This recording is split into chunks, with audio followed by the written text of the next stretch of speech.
On the morning of December 19th, 2024, the air above the remote research station was a frozen shroud, a thin veil separating the breath of man from the indifference of the void. In a laboratory, humming with the electric pulse of 1,000 sensors, a single gram of steel hung at the end of a tether, a microscopic messenger sent to whisper into the ear of the Earth. This was not merely a mechanical instrument, it was an act of defiance, a fragile needle intended to pierce the mystery of the deep. It stood as a sentinel of human curiosity, a solitary witness suspended above an abyss that defies the very concept of scale. The paradox of our existence is found in the weight of that single gram. To the technician monitoring the descent, it is a trifle, a weightless speck held between thumb and forefinger.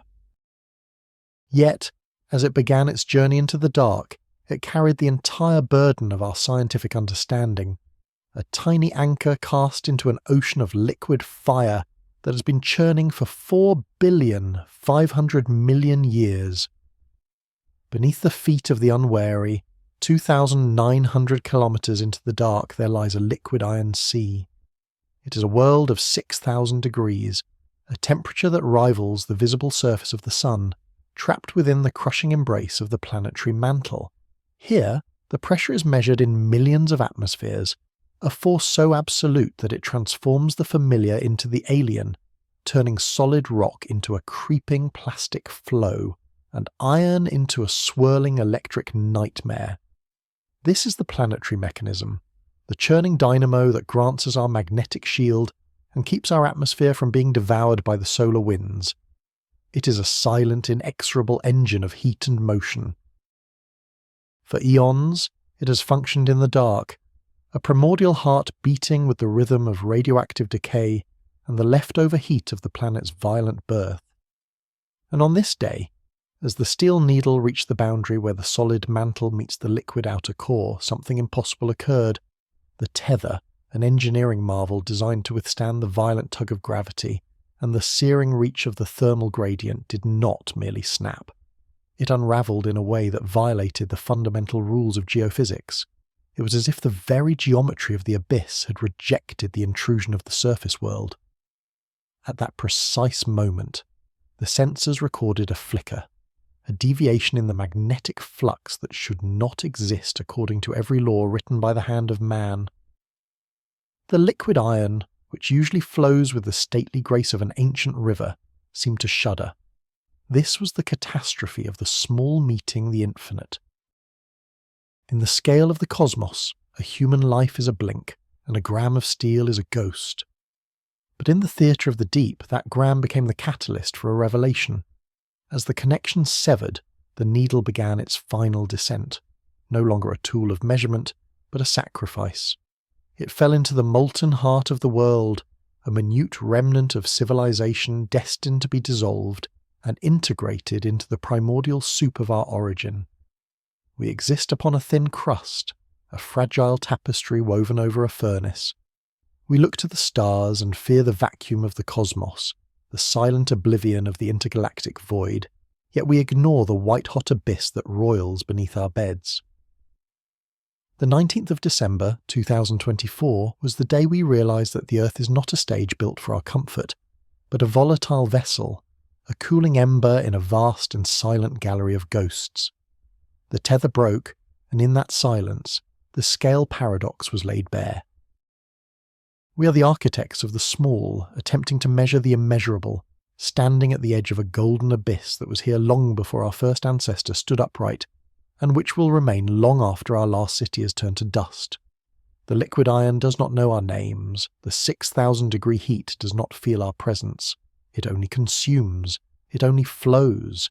It is the ruthless machine of the earth, an eternal sentinel of entropy, reminding us that we are but a brief flash of consciousness in a symphony of heat and pressure. The gram of steel is gone, devoured by the deep, leaving only the data behind, a haunting echo of the moment the rules of the world failed and the abyss looked back. Consider the journey of that steel. Before it was a needle, it was ore buried in the crust for hundreds of millions of years. We excavated it, refined it, shaped it with the precision of our modern epoch, and then returned it to the dark from which it came. This is the cycle of all things. The materials that compose our skyscrapers and our bodies are but temporary loans from the Earth's vast treasury. Eventually, the inexorable pull of gravity and the slow march of plate tectonics will drag everything we have built back down into the mantle. Our grandest monuments will become part of that liquid iron sea, their atoms scattered in the swirling currents of the outer core. To the universe, there is no difference between a gram of steel and a mountain of granite. Both are subject to the same decay, the same transition from order to chaos. But to us, the observers, that gram of steel represented the reach of our spirit. When the tether broke, we did not just lose a piece of equipment, we lost a tether to reality.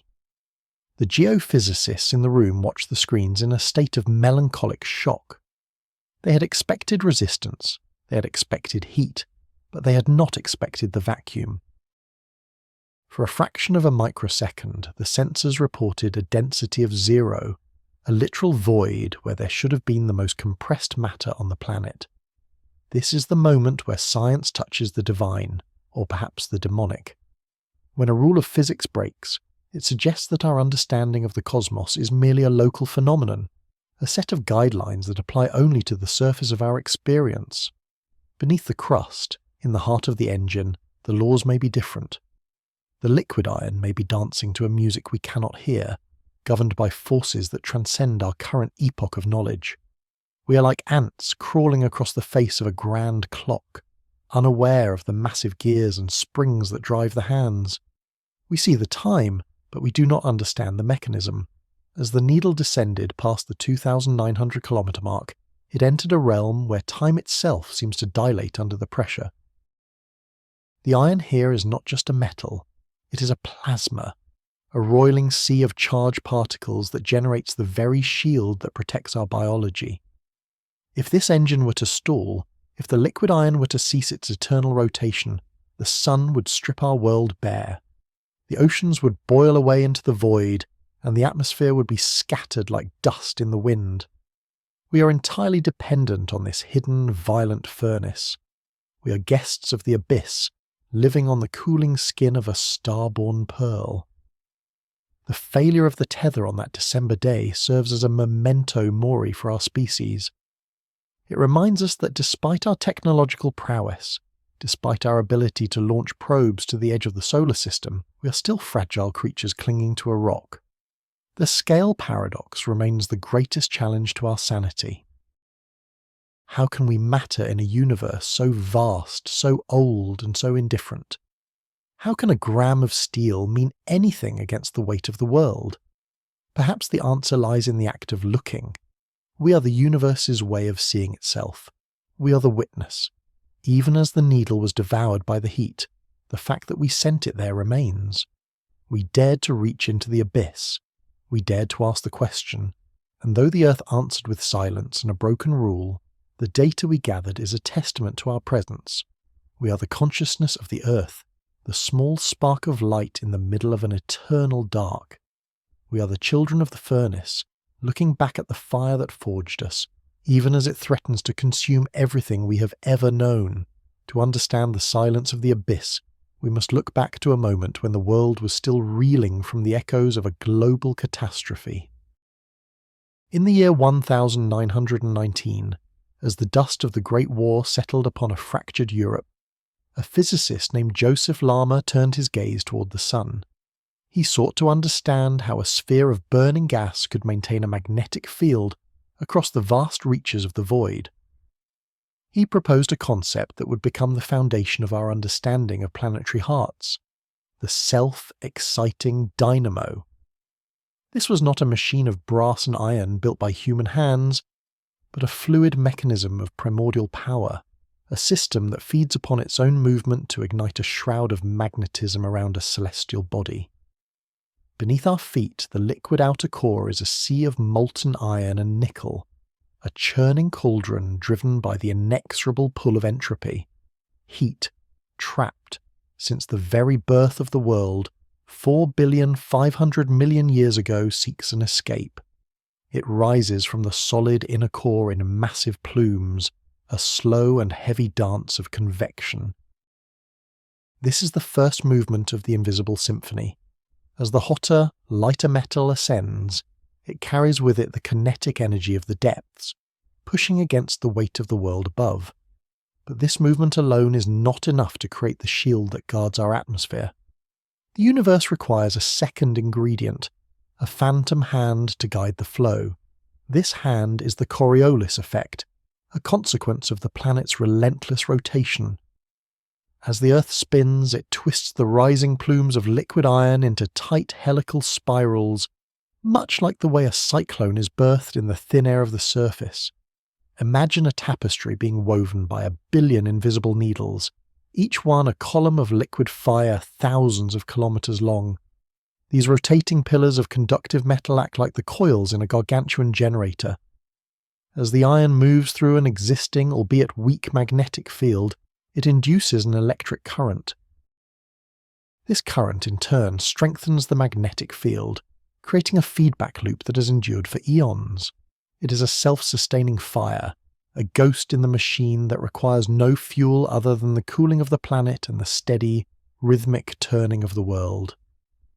Here we encounter the scale paradox in its most haunting form. The entire integrity of our biosphere, the very air we breathe and the water that sustains us, is dependent on the behavior of individual atoms deep within the dark. We are accustomed to thinking of the Earth as a solid, dependable stage, yet it is actually a delicate alignment of the microscopic and the monumental. The rotation of a sphere 12,700 kilometers wide dictates the path of a single electron moving through a sea of plasma. If these tiny particles did not follow the precise geometry of the spiral, the magnetic field would unravel. The invisible symphony would fall into dissonance, and the solar wind would descend to devour our world. The scale paradox reminds us that the vastness of the cosmos is mirrored in the complexity of the minute. We look at the stars and feel small, but we rarely look down and realize that our very existence is balanced on the tip of an atomic needle. The liquid iron in the core is a remnant of the primordial cloud that birthed the sun, a heavy treasure gathered by gravity during the frantic early days of the solar system. It obeys the laws of fluid dynamics with a cold mathematical precision, indifferent to the civilizations that rise and fall upon the cooling crust above. This is the ruthless machine of the universe, a system of convection and rotation that functions with the same mechanical certainty as the orbits of the planets.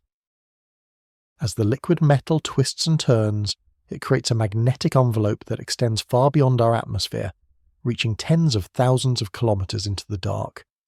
This is the magnetosphere, a silent sentinel that deflects the high-energy particles streaming from the sun. Without the self-exciting dynamo, we would be as naked as Mars, a frozen desert stripped of its potential by the unrelenting radiation of our parent star. We are the beneficiaries of a subterranean storm, a violent and eternal motion that provides the quiet stability of our lives. We walk through our days unaware of the trillions of amperes of current flowing beneath us, a hidden river of electricity that defines the boundary between a living world and a dead rock. This invisible symphony is not a static thing. It is a living, breathing process that fluctuates over vast epochs of time. The currents shift, the spirals wander, and occasionally the entire mechanism prepares for a reversal. The North and South poles are not fixed points, but wandering ghosts, reflections of the turbulent sea of iron 3,000 kilometers below. There is a profound melancholy in the realization that the very force that protects us is also a force of chaos, subject to the whims of a fluid we can never touch and a heat we can never endure. We are observers of a mechanism that operates on a timescale so vast it dwarfs our entire history.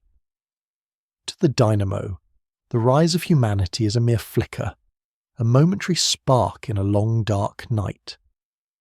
The Coriolis effect and the convection currents are the unseen architects of our reality. They are the reason we have a north to guide our navigators and a shield to protect our DNA. They represent the bridge between the celestial and the terrestrial, the point where the rotation of the cosmos meets the chemistry of life.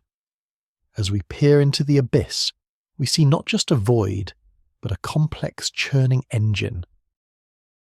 We see a testament to the fact that nothing in the universe is truly still.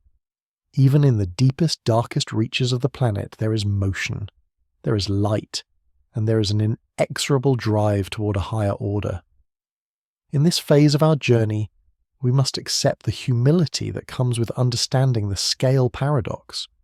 We are the witness to a process so large, it defies our intuition, and so small it escapes our sight.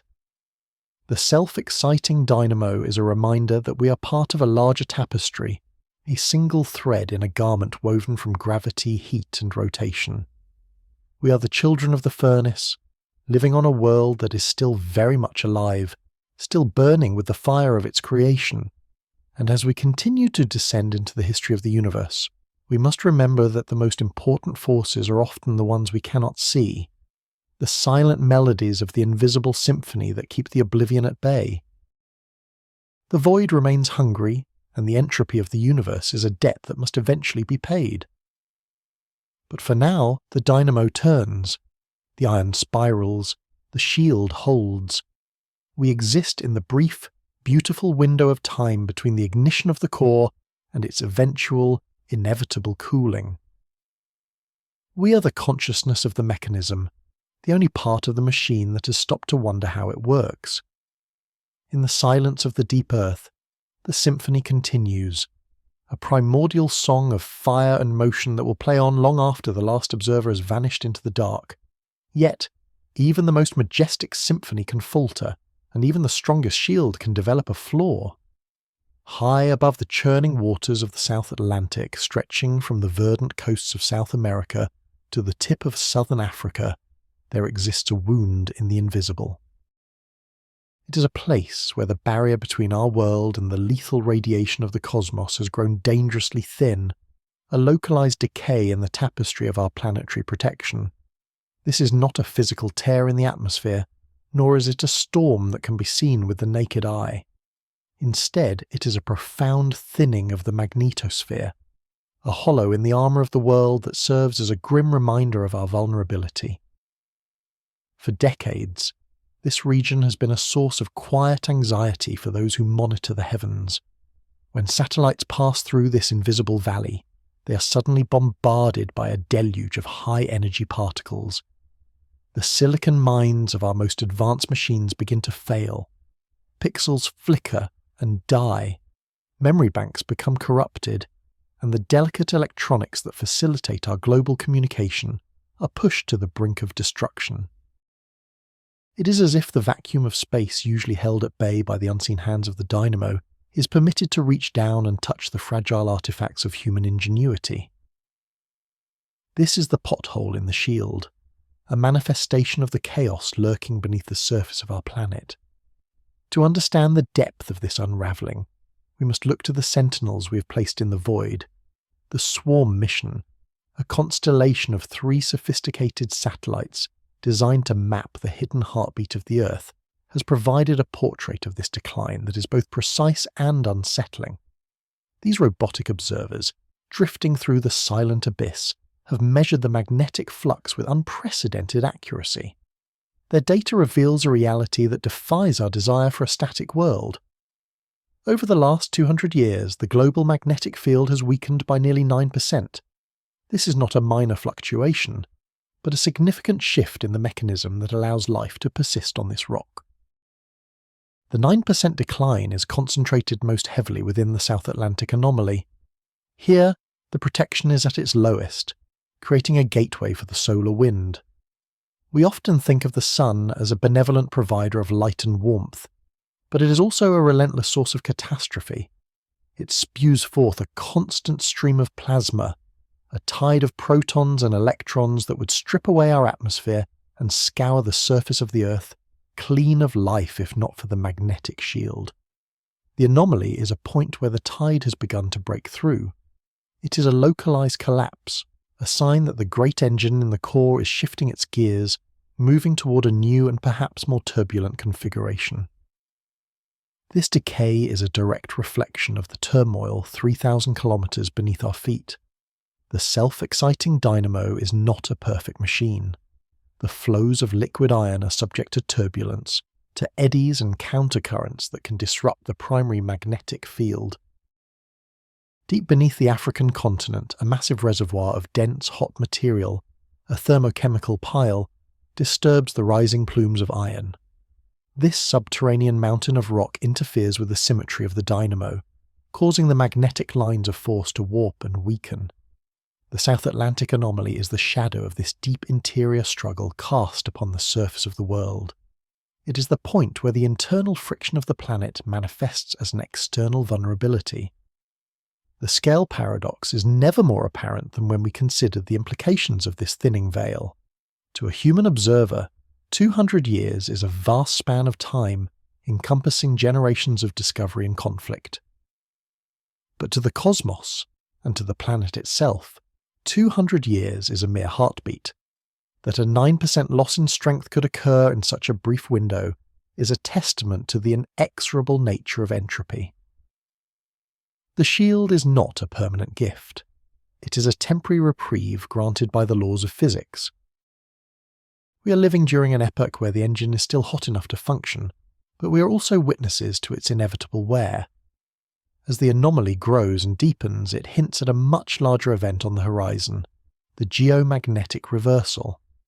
Throughout the long history of the universe, the Earth has seen its north and south poles swap places hundreds of times. This process is not a clean, instantaneous flip, but a long period of confusion. During a reversal, the main magnetic field can weaken to almost nothing, leaving the planet protected only by a chaotic mess of smaller localized poles.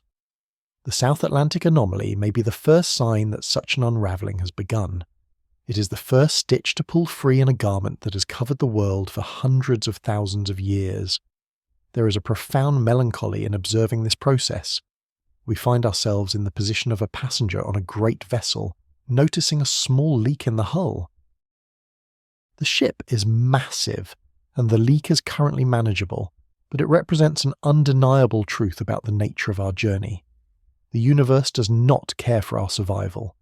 The laws of electromagnetism and thermodynamics operate without regard for the biological wonders they have accidentally fostered.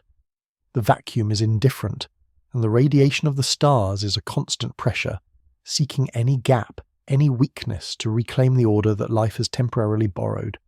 Yet, there is also a majestic beauty in our ability to perceive this decay.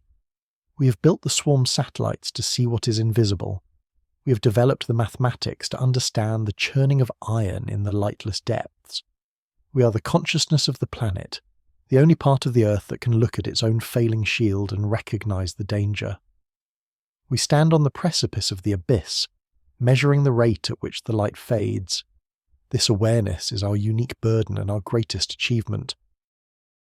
The South Atlantic Anomaly is a reminder that our existence is a fragile miracle, maintained by a complex and finite mechanism. The dynamo turns, but it also slows. The iron flows, but it also cools. The shield holds, but it also thins. We are the inhabitants of a dying embers of a cosmic fire, living in the brief golden hour before the long night of the universe returns. As we look up at the satellites struggling through the radiation of the anomaly, we see a mirror of our own condition, a brief spark of intelligence trying to navigate a ruthless machine that is slowly, inevitably running down. The pothole in the shield is more than a scientific curiosity. It is a memento mori for the planet. It tells us that the Earth is not a static stage, but a dynamic and aging protagonist in its own right. The 9% decline is a countdown, a measure of the time remaining before the next great transition. Whether that transition is a full reversal or a continued weakening, it underscores the fact that we are guests of a process we cannot control. We are the children of the dynamo, and as the dynamo flickers, we must face the reality of the void that waits beyond the thinning veil. In the silence of the South Atlantic, where the sentinels glitch and the radiation pours in, the universe whispers a truth we often try to ignore, that everything, even the very force that protects our lives, is subject to the slow and certain unravelling of time. The unravelling of the magnetic shield is not merely a story of weakening, but a story of frantic, invisible motion. While the South Atlantic Anomaly represents a thinning of our defences, a different kind of drama is unfolding at the crown of the world. For centuries we've imagined the North Magnetic Pole as a reliable anchor, a fixed point of reference that guided the great explorers across trackless oceans. But the pole is not a solid object. It is a ghost, a flickering shadow cast by the violent, churning iron thousands of kilometres beneath our feet. And currently, that ghost is in flight. In the year 1831, the explorer James Clark Ross first located the magnetic north on the Boothia Peninsula in the Canadian Arctic. It was a place of desolate stillness, where the compass needle pointed directly down into the abyss of the earth, as if tethered to something eternal. For decades, the pole lingered there, drifting with the slow, lethargic pace of geologic time. It moved at a rate of perhaps 15 kilometres per year, a distance a human could traverse on foot in a few hours. It was a speed that felt appropriate for a planetary mechanism, stately, predictable, and calm. But in the closing years of the 20th century, the rhythm changed. The stately walk became a trot, and the trot became a sprint.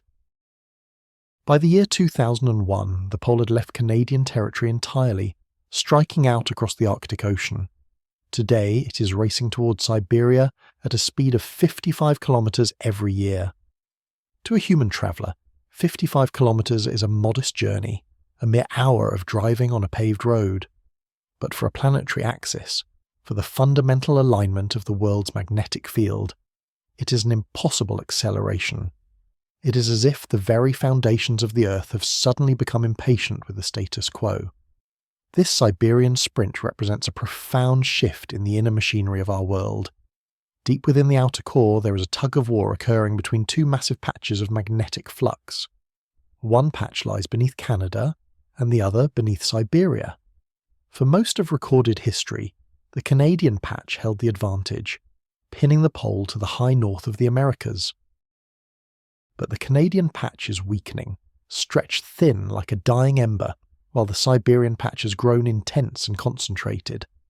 A subterranean jet stream of liquid iron, flowing at temperatures that would melt the strongest alloys, is currently reshaping the invisible geography of the planet. We often think of the Earth as a static stage upon which the brief drama of human life is performed. We build our cities on the assumption that the ground is permanent and the cardinal directions are absolute. But the Siberian sprint reminds us that we are riding atop a wild and restless beast. The compass, which we once viewed as a sentinel of stability, is now a witness to a transformation that exceeds our capacity to intervene. We are watching the world rewrite its own coordinates in real time. There is a strange existential dissonance in this movement.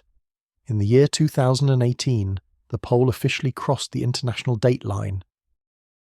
In doing so, it bypassed a boundary of human invention, a line we drew across the map to separate today from tomorrow. By crossing this line, the magnetic pole has effectively moved from the Western Hemisphere to the Eastern Hemisphere.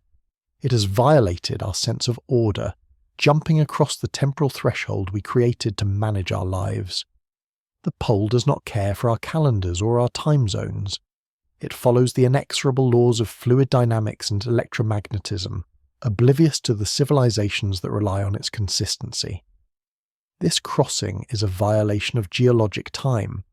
Processes that should take eons are now unfolding within the span of a single human career. A navigator who began their work in the 1980s would have seen the pole move more than 1,000 kilometers in their lifetime. This is a distance greater than the length of many nations. It is a staggering pace that forces us to constantly update the world magnetic model, the invisible digital map that allows every smartphone and every airplane to know which way is north. Without these updates, the gap between the map and the territory would widen until our technology became a useless remnant of a world that no longer exists. When we contrast the speed of human travel with this planetary acceleration, the paradox of scale becomes clear. We can fly across the Atlantic in a few hours, but we are powerless to move the pole by even a single millimetre. We are fast, but the Earth is vast. Our movements are superficial, skimming across the surface of the crust, while the movements of the core are fundamental, altering the very nature of the space we inhabit. The Siberian sprint is a reminder that the Earth is not a passive object. It is a dynamic, evolving system, and we are merely the latest inhabitants of its current phase. As the pole nears the Siberian coast, we must wonder what the next epoch holds. Will the sprint continue until the pole reaches the mainland, or will the internal jet stream shift once again, sending it spinning in a new direction? The abyss below is a chaotic and turbulent place, a realm of high pressure and incandescent heat, where the laws of physics create a symphony we are only beginning to hear. We stand on the surface, looking at our compasses, trying to decipher the intent of a machine that has no mind. There is a melancholic beauty in this realization. We are the first generation of humans to possess the tools to watch the Earth change its mind. We have mapped the invisible, tracked the intangible, and measured the inexorable. We are the witnesses to the unravelling. In the silence of the Arctic night, far above the churning iron of the core, the pole continues its lonely journey toward the horizon. It moves through the void, across the ice, toward a future we cannot fully predict. The Siberian sprint is more than a scientific data point. It is a testament to the ephemeral nature of our reality. The world we know, the world of stable maps and reliable directions, is a temporary state, a brief moment of equilibrium in a long history of catastrophe and change. We are travellers on a planet that is itself a traveller, moving through the cosmos while its internal heart beats, with a rhythm we can measure but never control. As the pole crosses the wastes of the Arctic, heading toward the vast wilderness of the east, it leaves behind the certainties of the past and pulls us toward an uncertain, shifting future. We are the observers of this great migration, small voices in the vastness of the cosmos, watching as the very pillars of our world begin to dance. To understand the migration of the pole, we must descend. We must leave the cold silence of the Siberian tundra and plunge through 2,900 kilometers of solid rock, moving past the crushing weight of the mantle until we reach the edge of a hidden ocean. This is the outer core, a realm of liquid iron and nickel that serves as the engine of our reality. It is an abyss of incandescent heat and unimaginable pressure, a place where the laws of physics manifest in a symphony of turbulence that sustains the very possibility of life. Here, the scale paradox reveals itself in its most terrifying form. While we perceive the surface of our planet as a stable and solid foundation, it is merely a thin, brittle shell floating atop a sea of metallic fire. This sea is not calm.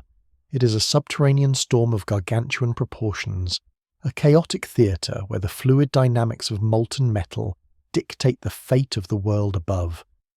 The outer core is a liquid layer approximately 2,200 kilometers thick. Its temperature is a staggering 5,000 degrees Celsius, nearly as hot as the surface of the Sun. Yet, unlike the Sun, this heat is trapped within the crushing interior of a planet. The pressure here is more than 1 million times that of the atmosphere at sea level, a force so great that it should, by all accounts, crush the iron into a solid. However, the heat is so intense that the metal remains a liquid, a shimmering, churning ocean of liquid iron that flows with the consistency of water but the density of a leaden nightmare. Within this molten sea, the engine of turbulence begins its work. The movement of this metal is driven by a process known as convection. Just as a pot of water boils on a stove, the intense heat from the inner core causes the liquid iron at the bottom to expand and rise. As it reaches the boundary of the mantle, it cools slightly and sinks back down. This cycle creates massive plumes of rising and falling metal, vertical columns of liquid fire that span thousands of kilometers. But the Earth is not a stationary pot. It is a spinning sphere, and its rotation introduces a secondary force that transforms these simple plumes into a complex, twisting dance. This is the Coriolis effect, the same mechanism that causes hurricanes to spin in the atmosphere. In the outer core, this force twists the rising metal into vast helical spirals, cyclonic storms of liquid iron that dwarf any tempest ever witnessed on the surface. Imagine a hurricane the size of a continent, made not of air and rain, but of white-hot liquid metal.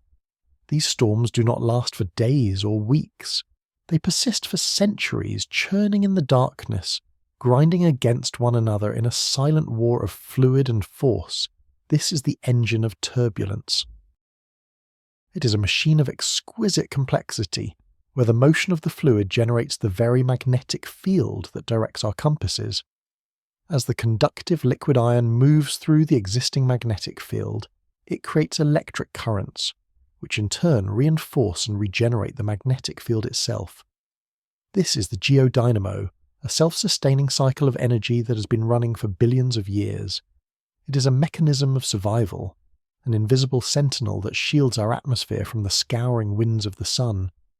Within this churning sea, there exists a force even more subtle and profound, the mechanism of magnetic buoyancy. This is the hidden hand of the cosmos, an invisible power that influences the flow of the molten metal from within. When the magnetic field becomes concentrated within a specific plume of rising iron, it exerts a pressure that can actually make that fluid lighter, causing it to rise more rapidly toward the surface of the core. This is not mere heat-driven convection. It is a magnetic ascent, a surge of energy that can cause sudden and violent shifts in the magnetic field. These buoyant ribbons of magnetism act like subterranean ghosts, rising through the abyss to manifest as the shifting poles we observe on the surface.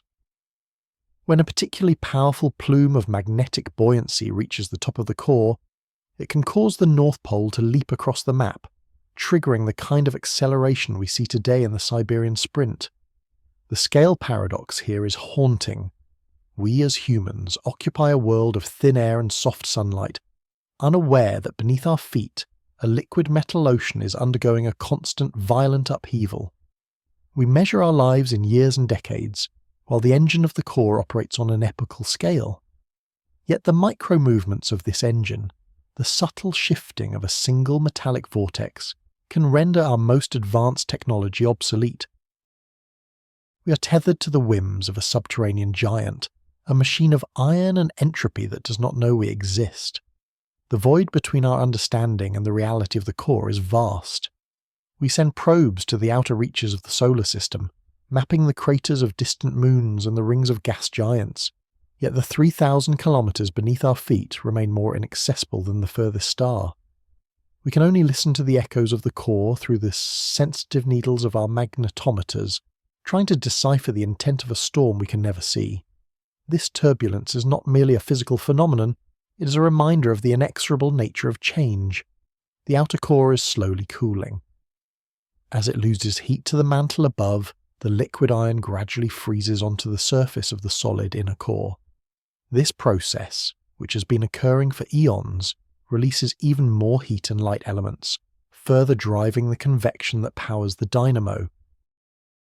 It is a system that consumes itself to survive, a slow-motion catastrophe of cooling that will eventually, billions of years from now, lead to the death of the magnetic field. When the engine of turbulence finally stops, the Earth will become a silent, dead rock, stripped of its atmosphere by the solar wind, its internal heart finally still.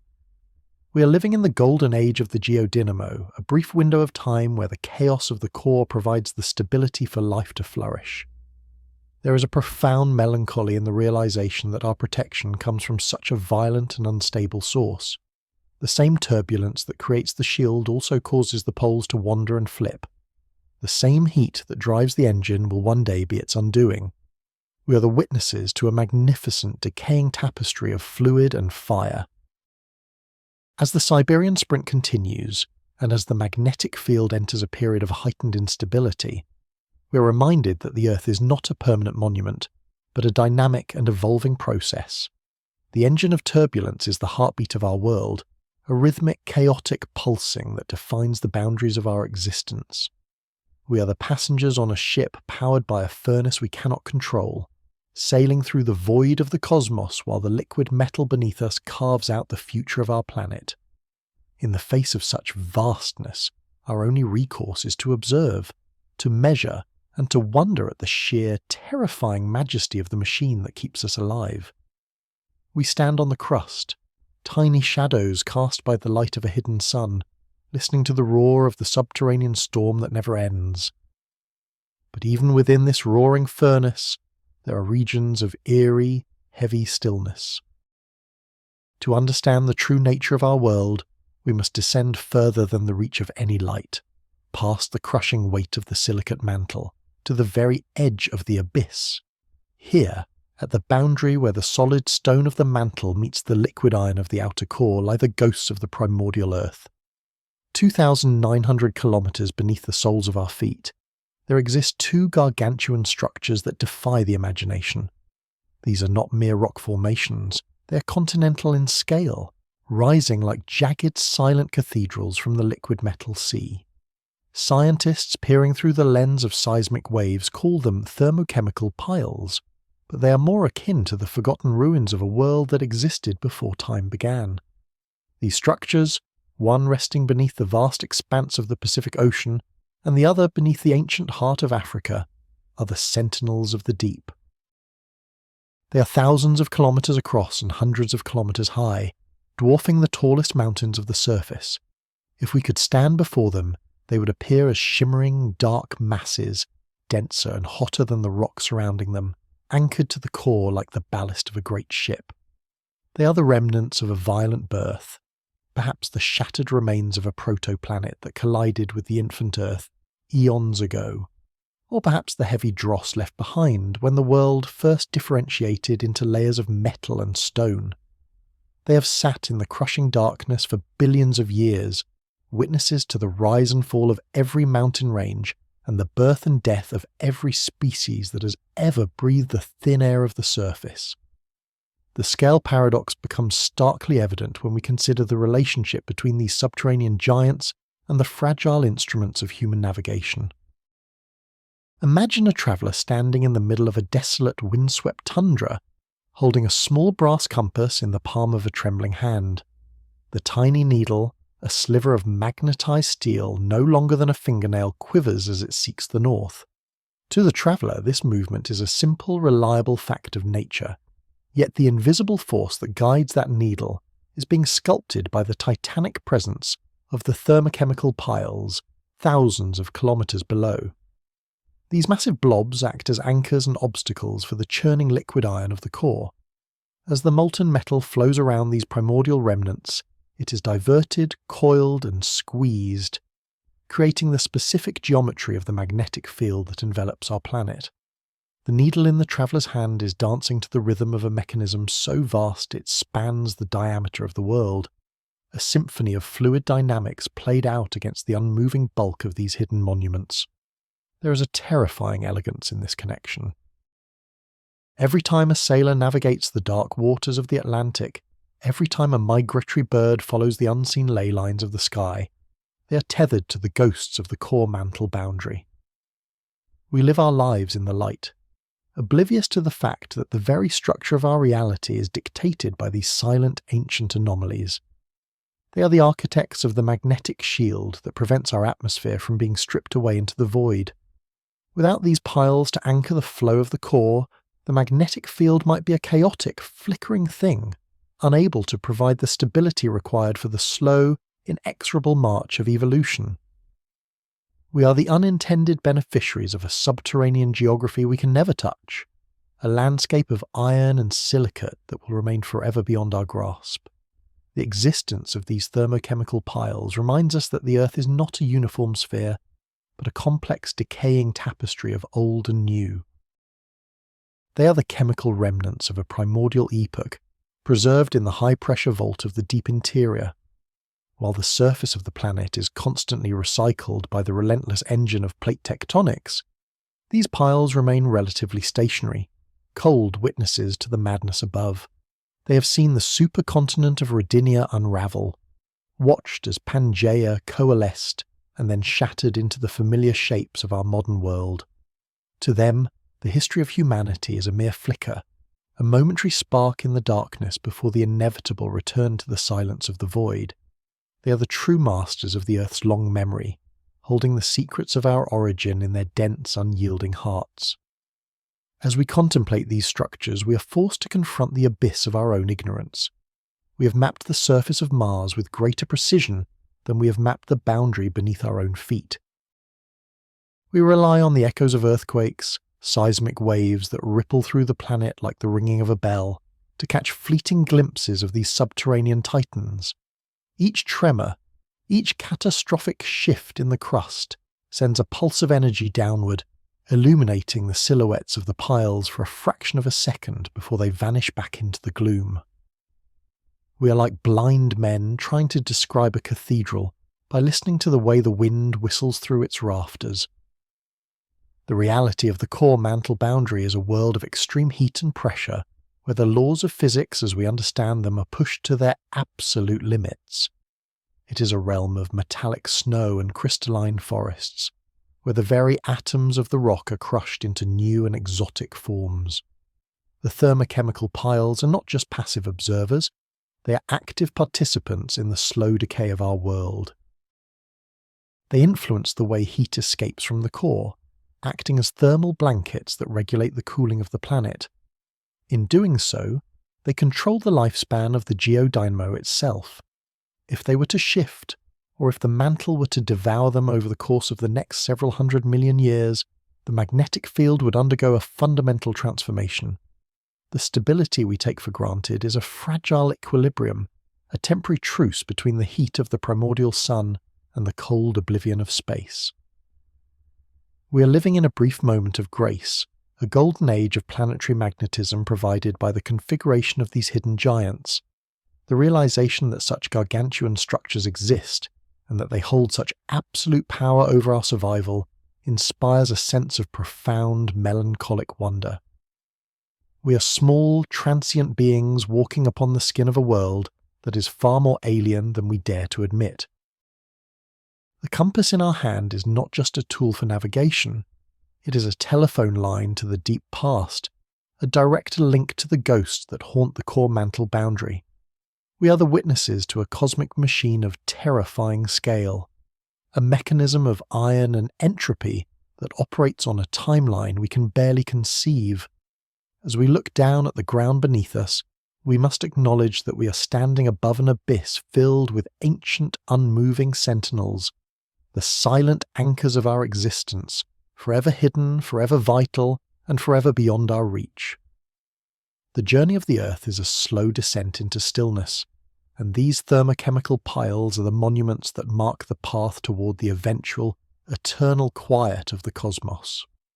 Yet the story of these subterranean giants is not merely told in the silence of the deep.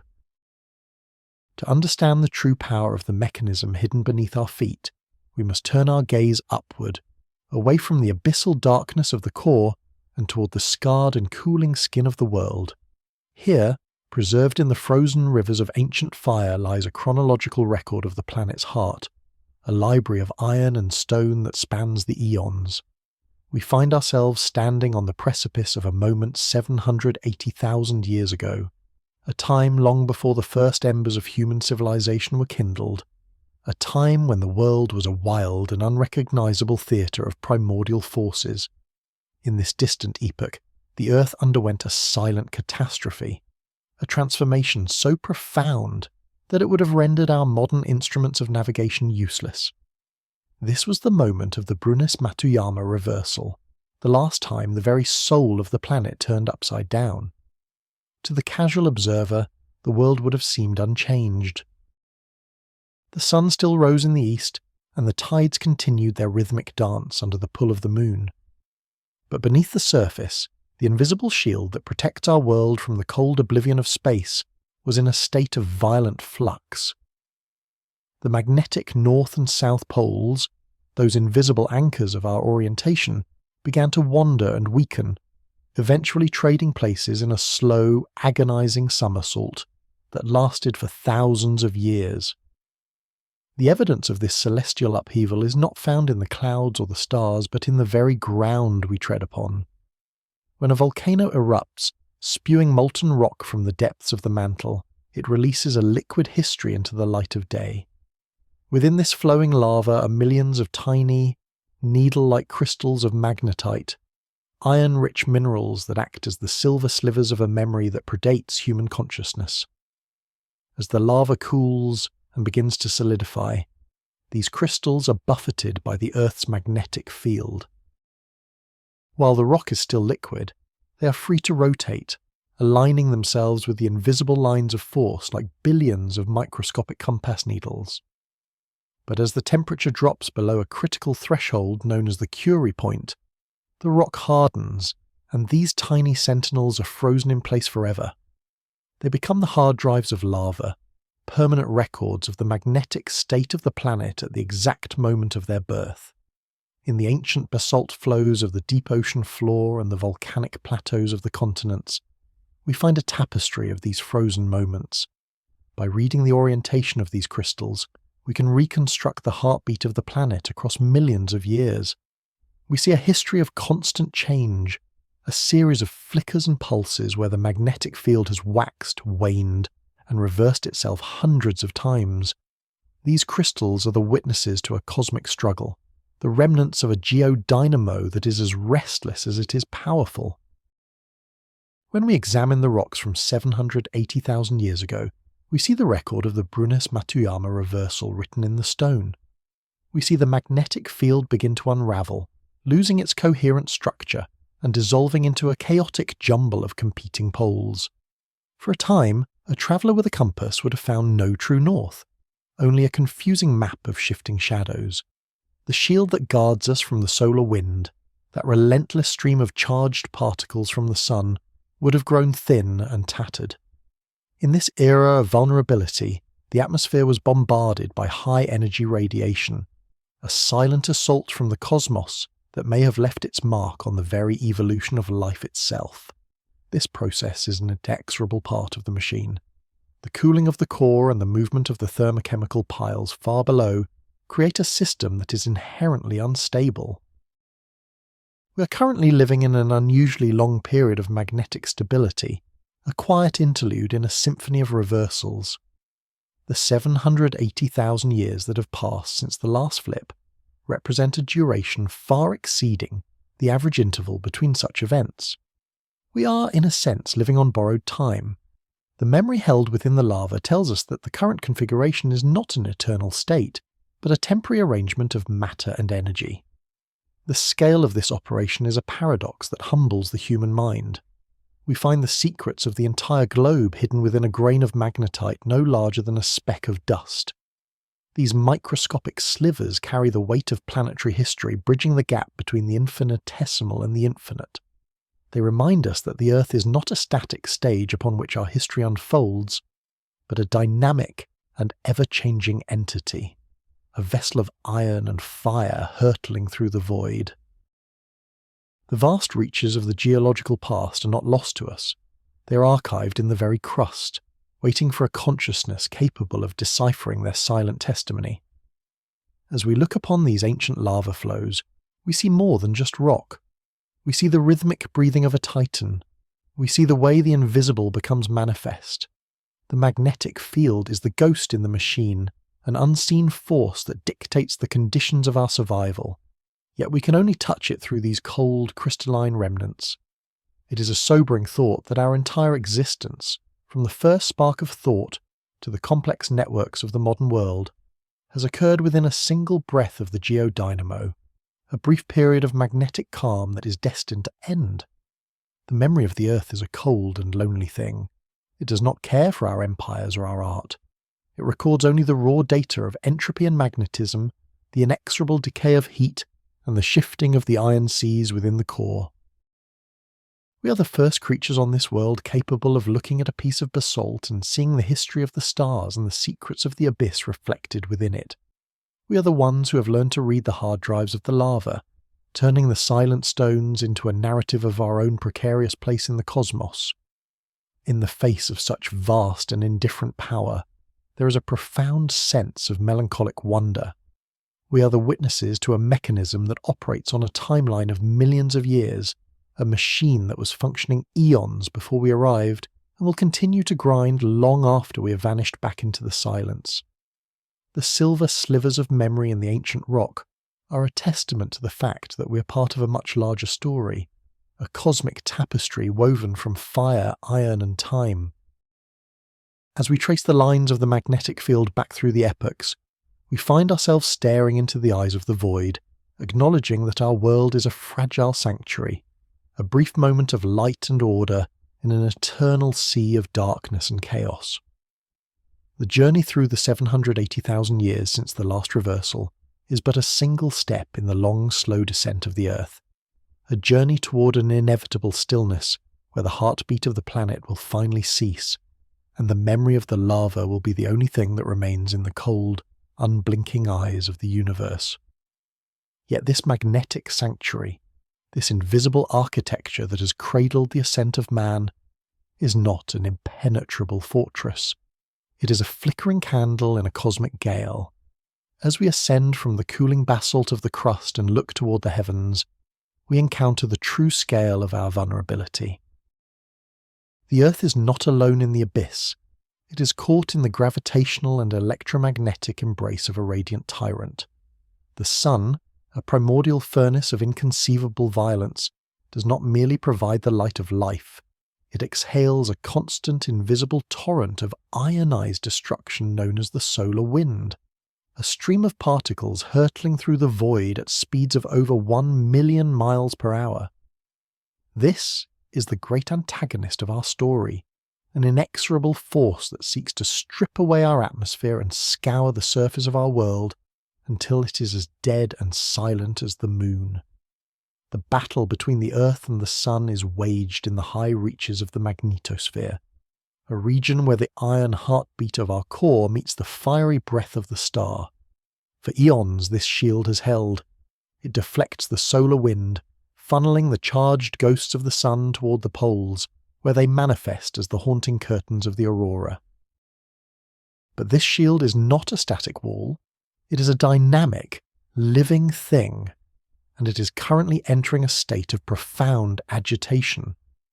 The magnetic field is thinning, its strength waning by 5% every century, a slow unravelling that leaves us increasingly exposed to the whims of the solar machine. To understand the peril we face, we must confront the scale paradox that governs the cosmos. We often imagine that the great catastrophes of history are born from great causes, but in the realm of electromagnetism, the infinite is often triggered by the infinitesimal. Within the seething plasma of the solar atmosphere, magnetic field lines become tangled and twisted, like the threads of a tapestry being torn apart by an unseen hand. At a scale so small it would be lost within a single human cell, these lines touch and snap. This is the mechanism of magnetic reconnection, a microscopic event where the topology of space itself is rearranged. This tiny fracture releases a burst of energy that defies human comprehension, igniting a solar flare that can tower over the Earth, a plume of fire reaching hundreds of thousands of miles into the abyss. In these moments, the Sun ceases to be a steady provider and becomes a celestial archer. It launches a coronal mass ejection, a billion-ton cloud of magnetized plasma, into the void. If the Earth happens to be in the path of this hurtling shroud, the results are transformative. We have seen the prelude to this disaster before. In the year 1859, two astronomers, Richard Carrington and Richard Hodgson, observed a blinding white light erupting from a cluster of sunspots. They were the first humans to witness a solar flare, though they could not have known that this microscopic snap of magnetic tension was about to trigger the greatest geomagnetic storm in recorded history. 18 hours later, the world was bathed in a light that seemed to herald the end of days. The aurora borealis, usually a shy dweller of the frozen north, descended into the tropics. People in the Caribbean awoke to a sky of blood and emerald, so bright that birds began to sing and labourers began their work, believing the sun had risen hours ahead of its time. In the cities of the north, the sky burned with such intensity that the shadows of buildings were cast upon the streets as if by 1,000 moons. It was a moment of terrifying beauty, a glimpse into the raw power of the cosmos. But beneath the lights, a more ominous phenomenon was taking place. The primitive digital nervous system of the 19th century, the telegraph network, began to scream. The invisible shifting of the magnetic field induced massive electrical currents in the long wires that spanned the continents. Telegraph operators reported that their machines were sparking, setting fire to the paper ribbons and delivering shocks that threw men across the room. In some instances, the operators disconnected the batteries entirely, only to find that the machines continued to function, powered solely by the surging energy of the aurora itself. The atmosphere had become a battery, and the Earth was vibrating with the touch of the sun.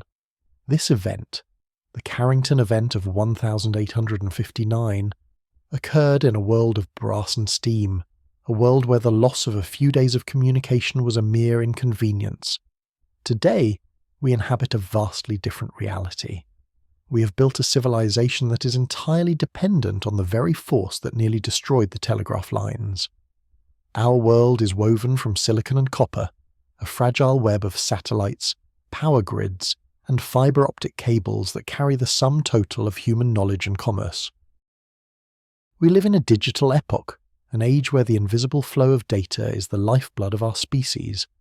If a storm of the magnitude of 1859 were to strike the Earth today, the result would not be a mere spectacle of light. It would be a catastrophe that would unravel the fabric of modern life in a matter of hours. The microscopic reconnections on the sun would translate into a global surge of power that our transformers were never designed to withstand. The electrical grids of entire continents would ignite and fail, plunging billions into a cold and silent darkness. The sentinels we have placed in orbit, the satellites that guide our ships and connect our thoughts, would be blinded and fried, their electronics devoured by the solar fire. The scale paradox reveals our ultimate fragility. A reconnection event occurring on a scale smaller than a grain of dust on the surface of a star 93 million miles away can silence the entire digital memory of the human race.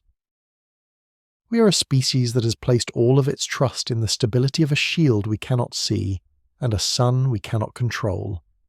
As the magnetic field continues to weaken, the gap between the protective embrace of the Earth and the ruthless machine of the sun grows narrower. We are entering a period of solar reckoning, a time when the invisible mechanisms of the universe may decide the fate of our technological empire. There is a profound melancholy in the realization that our greatest achievements are so easily undone. The vast libraries of the internet, the complex algorithms that govern our economies, the very memories of our digital selves, are all vulnerable to a single breath from the solar abyss. We have built a world of light, but it is a light that can be extinguished by the very star that created it. The void is not just a place between the planets, it is a force that reaches out to reclaim what was once its own. Yet, in this realization, there is also a sense of wonder. We are the first generation of humans to understand the precariousness of our position. We see the threads of the tapestry as they are being pulled. We are the witnesses to the symphony of the cosmos, a composition of fire and iron, scale and time. The thinning shield is a reminder that our stay in this garden is not a right, but a privilege, granted by the temporary alignment of titanic forces. As we look up at the sun, we do not see a static god, but a dynamic and dangerous engine, a reminder that we are part of a much larger and more terrifying story. The solar wind will continue to blow, the magnetic lines will continue to snap, and we will continue to exist in the brief, beautiful silence between the storms, a conscious flicker in the eternal dark. This flicker, however bright, is anchored to a world that is far from static. For the entirety of recorded history, we have navigated our lives by the grace of a phantom anchor. We have looked to the north as if it were a fundamental truth, a fixed point in an ever-shifting reality. The mariners of the Renaissance, the explorers of the Industrial Age, and the architects of our modern cities all shared a common faith in the stability of the compass. They believed that the Earth possessed a permanent heart, a reliable needle that would always point toward the top of the world. But this assumption of a fixed north was merely a momentary pause in a much larger and more chaotic geological drama. We have built our empires, our religions, and our vast digital clouds on the deceptive stillness of a planetary engine that is constantly in motion. Deep beneath the crust, far below the mountains and the deep trenches of the ocean, lies the outer core, a churning abyss of liquid iron and nickel. This is the geodynamo, the internal engine of our world, a place of unimaginable pressure and heat, where the temperatures rival the surface of the sun itself. Here the laws of fluid dynamics and electromagnetism converge to create the magnetic shroud that protects our atmosphere. This molten sea is not a silent servant. It is a restless and turbulent ocean of fire, driven by the cooling of the inner core and the rotation of the planet. It is an inexorable mechanism, indifferent to the fragile life forms that cling to the thin layer of rock far above. The iron flows in vast, twisting columns, generating electrical currents that weave the magnetic tapestry of our world. But this tapestry is not woven in a single pattern. It is a living, breathing thing, capable of shifting, fraying, and completely unravelling. The tragedy of the digital epoch is that we have chosen to build our most advanced civilization at the very moment when this internal engine is preparing for a radical change. We have transitioned from the era of stone and parchment to the era of the electron, a transition that has made us more powerful and more vulnerable than any generation before us. Our world is no longer defined by the physical movement of goods, but by the invisible flow of data through silicon and copper. We have entrusted our history, our wealth, and our collective memory to a medium that exists only so long as the electricity continues to flow and the magnetic field remains a stable shield. We have uploaded our souls into a digital cloud, forgetting that this cloud is tethered to a planet whose core is a shifting sea of liquid metal. The scale paradox of our existence is staggering. A subtle turbulence in the flow of iron 3,000 miles beneath our feet can lead to the total collapse of a communication network 22,000 miles above our heads. We are a species that operates on the scale of centimetres and seconds, yet we are entirely dependent on planetary mechanisms that operate on the scale of thousands of miles and millions of years. The geodynamo does not care for our data centres or our global positioning systems. It does not recognise the importance of the 200 million emails sent every minute, or the trillions of dollars that move through the digital abyss every day. To the internal engine, these are merely the microscopic vibrations of a brief biological incident. The engine follows its own rhythm, a slow and heavy beat that spans the eons, and it is currently beginning to miss a step. As the magnetic field continues to weaken, and the poles begin their long, wandering journey toward a reversal, the fragility of our electronic era becomes a haunting reality. We have created a world where a single solar storm, unchecked by a thinning shield, could act as a catalyst for a global catastrophe. In a matter of hours, the high-voltage transformers that power our nations would ignite, their copper coils melting under the surge of solar fire. The sentinels in orbit, those fragile miracles of engineering that allow us to talk across oceans, would be devoured by radiation, their circuits fried and their memories erased. The internet, the greatest library ever constructed by the human race, would become a silent remnant of a lost age. We would find ourselves standing in the ruins of a digital empire surrounded by the useless husks of our machines, realizing too late that we built our future on a foundation of sand and magnetism. There is a profound sense of oblivion in the thought of a digital dark age. Unlike the fall of Rome or the collapse of the Bronze Age empires, a digital collapse would leave almost nothing behind. There would be no broken statues to dig out of the earth, no scorched scrolls to piece back together. The binary code that defines our lives is a ghost, a sequence of charges in a solid-state drive that requires constant maintenance to exist. Without the shield, without the power, our entire epoch would simply vanish into the void. We would become a species with a massive hole in its memory, a civilization that lived for a century in a blaze of light, and then left nothing but cold silicon and silence. This is the ruthlessness of the cosmic machine. It does not preserve what it does not value, and it values only the inexorable march of entropy and time. Yet even in this contemplation of decay, there is a majestic beauty. We are the first generation to truly understand the mechanism of our own potential destruction. We are the witnesses to the thinning of the veil. We can look at the data, observe the wandering poles, and feel the pulse of the geodynamo through our instruments. This knowledge is a testament to the very consciousness that is so at risk. We have reached out from our tiny corner of the cosmos to understand the titanic forces that govern our existence. We have mapped the invisible lines of the magnetosphere and peered into the heart of the sun.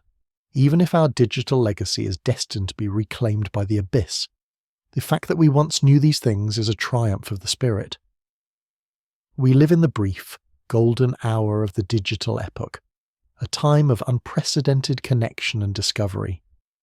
But the sun is setting on the assumption of a fixed north. The planetary shift is coming, as it has come hundreds of times before, indifferent to the rise and fall of biological life. We must learn to see our technology not as a permanent throne, but as a temporary tool, a flickering candle held against the vast and primordial dark. The magnetic lines will snap, the poles will flip, and the solar wind will continue its eternal howl across the void. In the face of this cosmic indifference, our only defense is the realization of our own fragility. We are a part of the symphony of the cosmos, a brief and beautiful melody played on a planetary instrument that is slowly being retuned. The music will change, the old notes will fade, but for now, we are the ones who get to hear the song. We are the consciousness of the universe, a fragile flicker of light in the heart of a relentless and majestic machine. But this flicker is fueled by a fire that cannot burn forever. While we contemplate the shifting of the poles as a catastrophe of our own making, or a challenge for our descendants to endure, we must eventually turn our gaze toward a much more distant and definitive horizon. The magnetic field that protects us is not a fundamental property of the Earth, but a byproduct of a dying engine. We live atop a planetary battery that has been discharging since the moment of its violent birth 4,500,000,000 years ago. The geodynamo is a machine of heat and motion, and like all machines, it is subject to the inexorable laws of thermodynamics. There will come a moment, deep in the silence of the far future, when the internal fires of our world begin to dim. The mechanism is as simple as it is terrifying. The Earth's core remains liquid because of the immense pressure of the layers above and the heat generated by the slow, radioactive decay of elements like uranium and thorium. This heat creates the convection currents in the outer core, the rising and falling plumes of molten iron that generate our magnetic shield. But these radioactive isotopes are a finite fuel source. With every passing epoch, the reservoir of energy grows smaller. The heat that has sustained the geodynamo for eons is slowly leaking away, escaping through the mantle and radiating out into the cold oblivion of space. 1 billion years from now, or perhaps 2 billion, the planet will reach a thermal tipping point. The liquid iron will lose its turbulence, the convection will slow to a crawl, and then, with a final silent shudder, the dynamo will stop. In that distant era, the magnetic sentinel will vanish forever. The shield that has deflected the solar wind for billions of years will dissipate into the void, leaving our atmosphere naked and vulnerable. We have already seen the aftermath of such a tragedy elsewhere in our solar system. Mars was once a world of running water and thick air, a planet that perhaps even cradled the first sparks of life. But Mars is smaller than the Earth, and its core cooled much faster. When its magnetic field failed, the solar wind acted like a cosmic sandpaper, stripping away the atmosphere molecule by molecule until nothing remained but a frozen, irradiated desert. This is the ruthless machine of the cosmos in its most honest form. It does not hate life, it is simply indifferent to it. The solar wind, a stream of high-energy particles moving at 1,000,000 miles per hour, will begin to erode our own blue skies. The nitrogen and oxygen that we breathe will be cast out into the abyss, leaving the Earth a silent, airless tomb of stone and dust. The oceans, the great cradles of all we have ever known, will be the next to vanish. Without the pressure of an atmosphere and the protection of the magnetosphere, the water will boil away under the relentless heat of an aging sun, its hydrogen escaping into the interstellar dark. The continents will become scorched and barren. The deep trenches of the sea will turn into salt-cracked valleys, and the Earth will finally become a mirror of the moon. This is the fate of every terrestrial world that loses its inner fire. It's a slow descent into a state of total entropy, a return to the primordial silence from which we emerged. The tapestry of life, with all its complexity and its struggles, will be unravelled until not a single thread remains. Yet, it is here, in the shadow of this inevitable decay, that we find the existential pivot. To look upon this future is to feel a sense of profound insignificance, but it is also to realise the staggering importance of the present moment. We are the first and perhaps the only consciousness in the history of this planet capable of understanding this trajectory. We are the only eyes that have ever looked into the heart of the sun and understood the fusion that powers it, and the only minds that have peered into the centre of the earth to map the iron rivers that keep us safe. The universe is a vast and mindless mechanism, a clockwork of gravity and light that functions without purpose or feeling. But we are the ghost in the machine. Our ability to predict the end of our world is the very thing that gives our existence its weight. We are the witness. Without a consciousness to observe the cooling of the core or the stripping of the atmosphere, those events would happen in a vacuum of meaning. A star could explode, a planet could shatter, a galaxy could collide with another, but if there is no mind to perceive it, these events are merely rearrangements of matter and energy. By understanding the geodynamo, by charting the movements of the magnetic poles, and by grieving for a future we will never see, we have transcended our biological limits. We have turned the mechanical processes of the cosmos into a story. There is a melancholic optimism in knowing that we exist in the brief, golden window of planetary history. We live in the interval between the Earth's chaotic birth and its cold, silent end. We are the inhabitants of the era of the shield, the epoch of the atmosphere, the time of the great protection. Our fleeting lives are played out against a backdrop of cosmic stability, that is, in the grandest scale of time, a mere anomaly. This realization does not diminish us, it elevates us. Every breath we take, every line of code we write, every observation we record is a victory against the void. We are the way the universe thinks about itself. We are the bridge between the mindless atoms of the past and the silent stone of the future. As the eons march on and the core continues its slow, inexorable cooling, the memory of our species may be erased from the physical world. Our cities will crumble, our records will decay, and the very ground on which we stand will be reclaimed by the sun. But the fact that we were here, that we understood the mechanism of our world and that we found beauty in its fragility, is a truth that cannot be undone. We have added a melody to the symphony of the cosmos, a brief and defiant song of awareness in a universe of silence. The magnetic lines may one day snap, the sun may devour the earth, and the darkness may finally claim everything we have built. But for this tiny, shimmering moment in the vast expanse of time, we are the ones who get to see the fire. We are the sentinels of the present, the guardians of meaning in a beautiful and ruthless machine. We are the light that shines in the heart of the void, and even when that light finally fades, the universe will have been different because we were here to witness it. We are the entire history of the universe, concentrated into a single breathtaking realization of our own existence. In the end, there is only the silence and the stars, but we were the ones who gave them names.